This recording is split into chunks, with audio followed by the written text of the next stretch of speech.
Hello बच्चों, let's read this question. The question is, how do the trend of atomic radius, metallic character and valency vary on going down a group in a periodic table?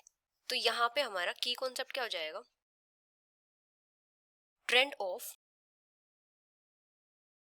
Periodic properties of elements. अगर हम बात करें पहले atomic radius की, atomic radius, तो atomic radius की variation क्या होती है किसी ग्रुप में? Variation in a group. जब भी हम डाउन द ग्रुप आते हैं तो क्या होता है, जो एटॉमिक रेडियस होती है वो इंक्रीज करती है एटॉमिक नंबर के इंक्रीज होने के साथ साथ. Down the group atomic radius increases. क्योंकि डाउन द ग्रुप क्या होता है, एक्स्ट्रा एनर्जी शेल्स ऐड होते रहते हैं, जिसकी वजह से जो इंक्रीज्ड न्यूक्लियर चार्ज होता है उसके इफेक्ट को वो आउटवे कर देते हैं. तो यहाँ पे क्या होता है, इलेक्ट्रॉन क्लाउड कॉन्ट्रैक्ट नहीं होता और साइज ज्यादा रहता है. The increase in size is due to extra energy shells which outweigh the effect of increased nuclear charge.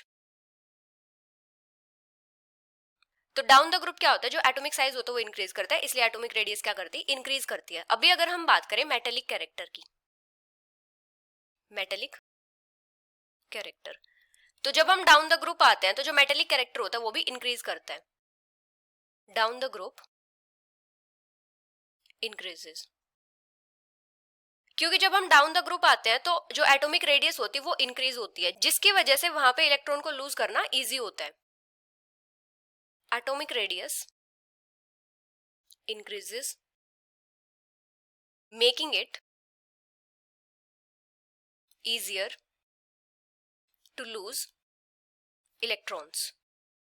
और मेटल्स की टेंडेंसी होती है इलेक्ट्रॉन्स को लूज करने की, क्योंकि जब साइज इंक्रीज होता है तो जो इलेक्ट्रॉन्स होते हैं न्यूक्लियस से ज्यादा दूर होते हैं, तो वहां पे इलेक्ट्रॉन को रिमूव करवाने के लिए ज्यादा एनर्जी की रिक्वायरमेंट नहीं रहती, वो इजीली रिमूव हो जाते हैं. इसलिए डाउन द ग्रुप क्या होता है, मेटेलिक कैरेक्टर इंक्रीज करता है.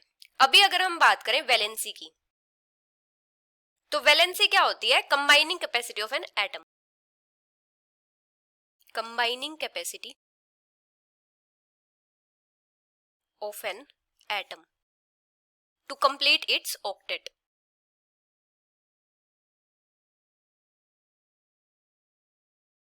तो क्या होता है, जिन एलिमेंट्स के आउटरमोस्ट शेल में टोटल 8 इलेक्ट्रॉन्स नहीं होते, वो क्या करते हैं, अपना ऑक्टेट कंप्लीट करने का ट्राई करते हैं. तो वो क्या करते हैं, जो दूसरे एटम्स होते हैं उनके साथ बॉन्ड फॉर्म करते हैं, और इसी को क्या बोलते हैं, वैलेंसी बोलते हैं. तो किसी भी एटम की वैलेंसी क्या होती है, जितने नंबर ऑफ बॉन्ड्स वो एटम फॉर्म करता है कंपाउंड फॉर्म करते time. The number of bonds that an atom can form.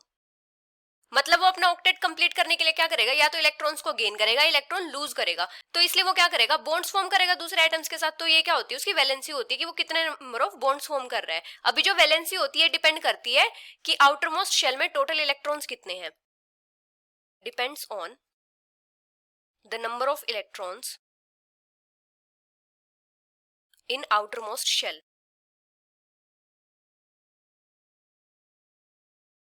जैसे अगर आउटरमोस्ट शेल में इलेक्ट्रॉन 4 से कम है तो वैलेंसी क्या होती है, number of electrons in valence shell.